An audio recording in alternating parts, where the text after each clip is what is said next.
Hey everyone, how's it going? Forrest here, again with another installment of my complete analysis of all of J.S. Bach's chorale harmonizations. Today we're looking at Alle Menschen, müssen, sterben, which translates to, very morbid title, Everybody Must Die. Apologies for missing an upload yesterday. I had a very hectic week and I didn't get back into town until yesterday, and it was far too late and I was way too exhausted to put any effort into a video, so today I am resuming my upload schedule. That being said, we're going to hop right into this analysis. Not too much to say here, fairly straightforward chorale. We start off with two sharps in the key signature, D major, D major. I reckon we're in the key of D major. After our tonic triad, we get B, F sharp, D, and D, which is B minor in root position. That's a 6th chord, passing tone in the tenor here. We then have F sharp, A, D, and A. It's D major over F sharp, which is 1/6. Then we have G, G, D, and B. That's another G major chord. Oh no, we haven't had a G major chord, sorry. I was looking at this passing tone right here. You could interpret this 6th chord like a 4/6 chord as well. This is a 4 chord with a passing 7th in the tenor. We then have A, E, D, and A, and this is implying a 5 chord here. This D is a 4/3 suspension over the bass, and that's also echoed in the tenor as well, before we get our 5 chord, A, E, C sharp, and A, with a delayed passing 7th here in the melody. That's still 5, so we don't need to analyze it. And then we cadence on D major, with this really low D in the bass, D, D, D, and F sharp, 3 roots and a 3rd, tonic triad, imperfect authentic cadence. Our next cadence is a perfect authentic cadence, still in the key of D major, so no modulations just yet.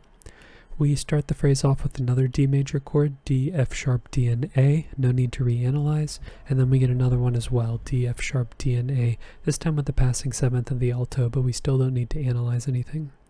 We then get E, G, B, and G, and where you might be tempted to analyze this as a 2 chord, I think it's actually a perfectly fine analysis.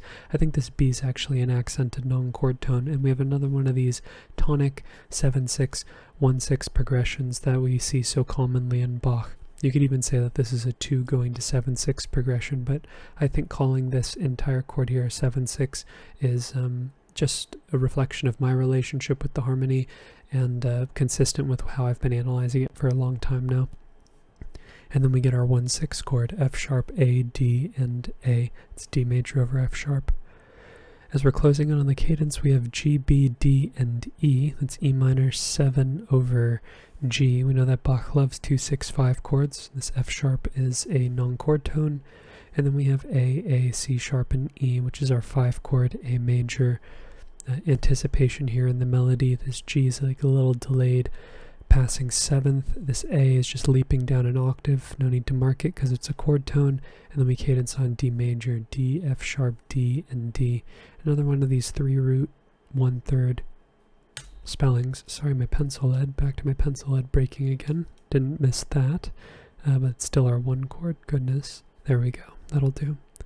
Alright, next phrase ends in a perfect authentic cadence in the key of A major. So we're looking for a point on which we modulate, and if you are keen to that sort of thing, you're probably looking for this G sharp here as the point. We start the phrase off with A major, and because D major and A major are largely similar to one another in terms of the pitches that they have in common, we have a modulation zone here. You could say that the whole phrase is in A. I don't hear the whole phrase in A, especially having come from D. I'm looking more towards this G sharp here. So we have A, C sharp, and E. That's still a 5 chord. And we have that same chord again, A major, no need to reanalyze. And then we have D major, D, A, D, and F sharp, which is our tonic triad in the key of D, and also our subdominant in the key of A.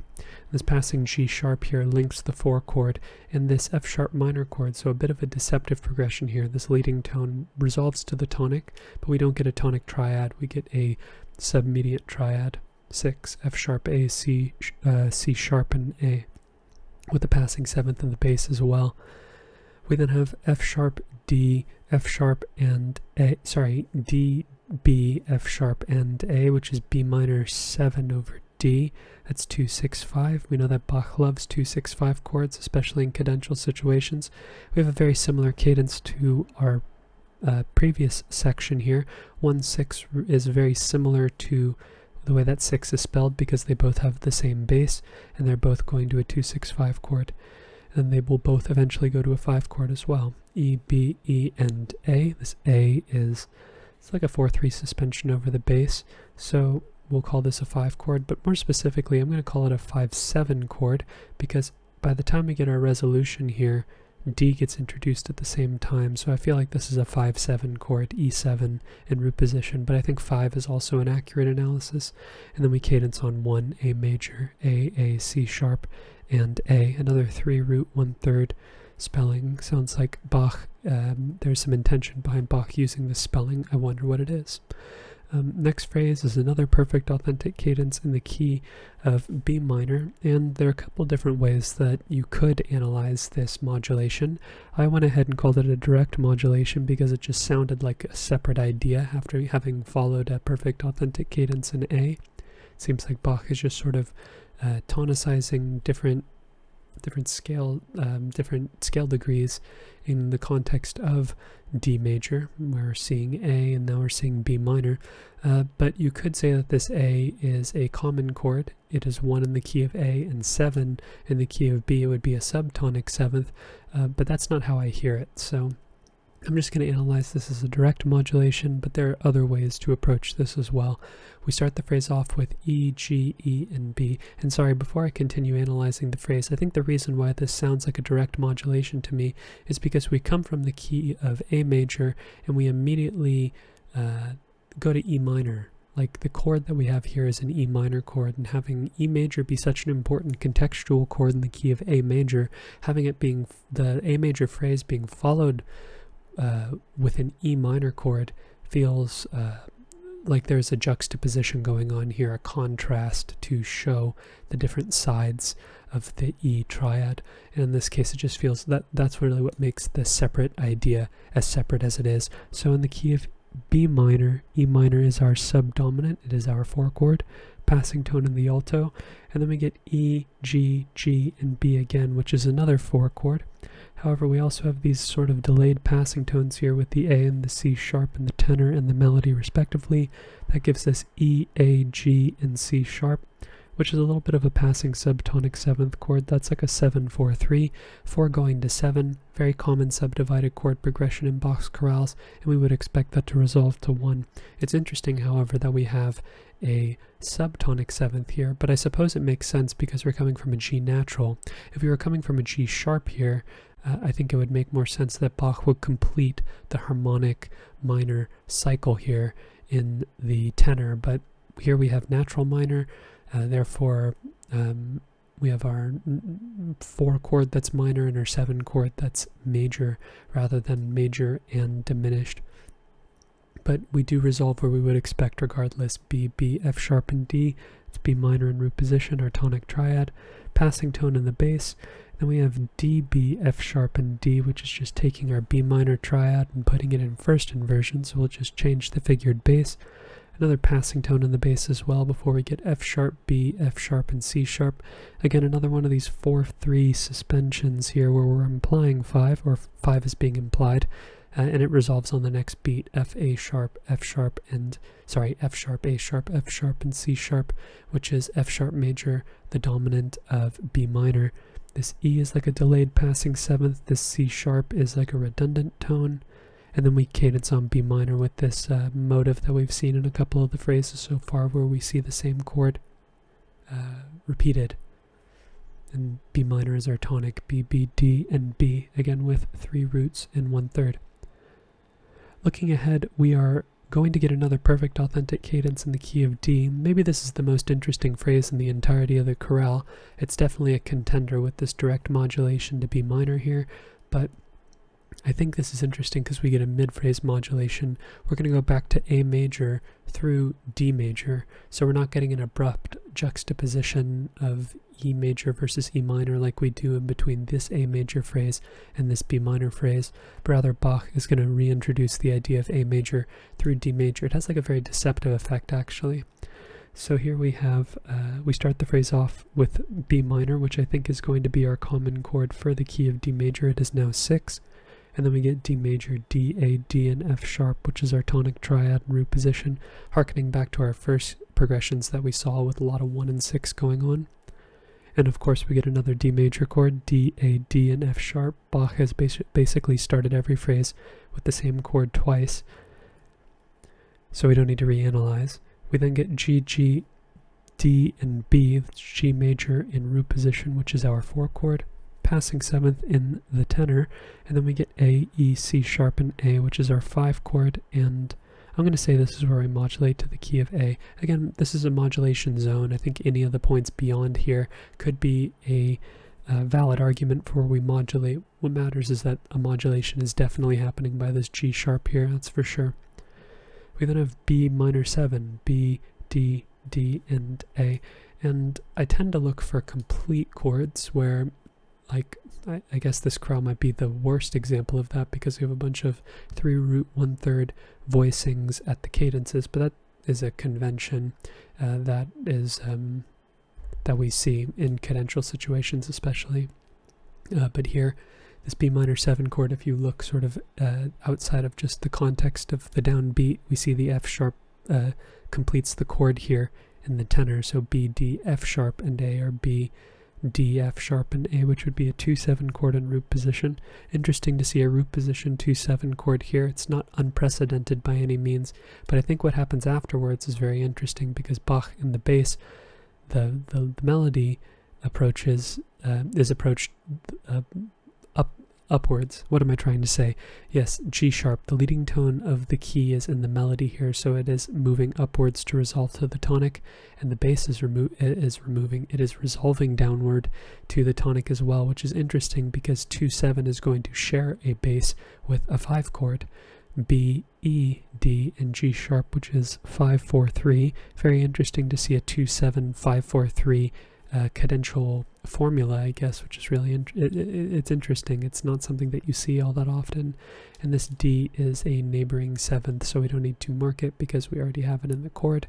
And then we cadence on A major, A, E, C sharp, and A, which is the first time we see a cadential chord that is not 3 roots and a 3rd, which is kind of interesting because this phrase has the most unique profile out of all of them from a harmonic standpoint, seeing that it has the most key activity going on.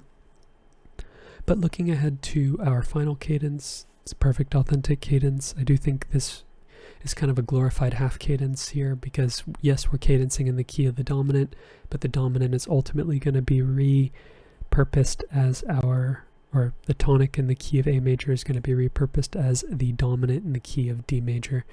But we do not immediately go from an A major chord to our tonic like we would expect. We get a deceptive progression of sorts. We get G major afterwards, G, G, D, and B, which is our 4 chord, a bit of a turnaround. And then we go to 1, which is interesting. It's like an inverted, or not an inverted, but rather a retrograde progression, I guess. We would expect 1, 4, 5, and then 1. But here we have 5, 4, 1, D, F sharp, D, and A, which is our tonic triad here, with a passing 7th in the alto, harkening back to, I'm saying harkening back a lot, but it's accurate. We get it here in the second phrase as well with the exact same motion. I think that's actually what's happening here. This is a balanced binary form where we see the end of the A section reappear at the end of the B section as well. I think actually we get, is that identical? No, it's not exactly identical, but it is similar enough to be called, I would say, maybe B prime, if you were doing that granular of a formal analysis where you were labeling each phrase as its own idea. This is definitely an homage to the first, or the ending of the first section.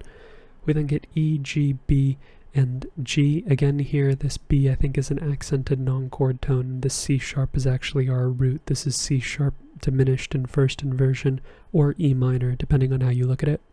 And then we go to D major in first inversion, F sharp, A, D, and F sharp, tonic triad, first inversion. Then we get G, B, D, and E, another 2-6-5 chord. We know that Bach loves those in cadential situations.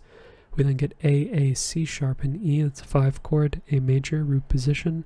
This G is like a delayed passing tone. This D is an anticipation. This A is a chord tone. And then we cadence on D major, D, F sharp, D, and D. Again, another 3 root, 1/3 voicing here to wrap up the chorale. And that's pretty much today's analysis. Not too much to talk about here. Fairly straightforward chorale. More or less everything is about as conventional as it could be. I'd say between the direct modulation to B minor and the mid-phrase modulation here to the key of A major, this is a very straightforward chorale.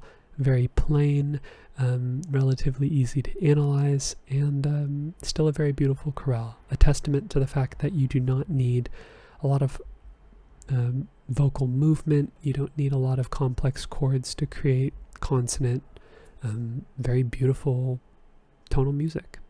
Bach was a master of both simple and complex. Very cool stuff. If you're interested in following me along on the journey to analyze all of the chorale or harmonizations, feel free to subscribe to the channel. You could also hit the notification icon if you'd like to be notified of my daily upload. And also like the video if you enjoyed the video. It means that my content will be seen by more people, and that means more discussion about theory, and that is the sort of thing we like in these parts.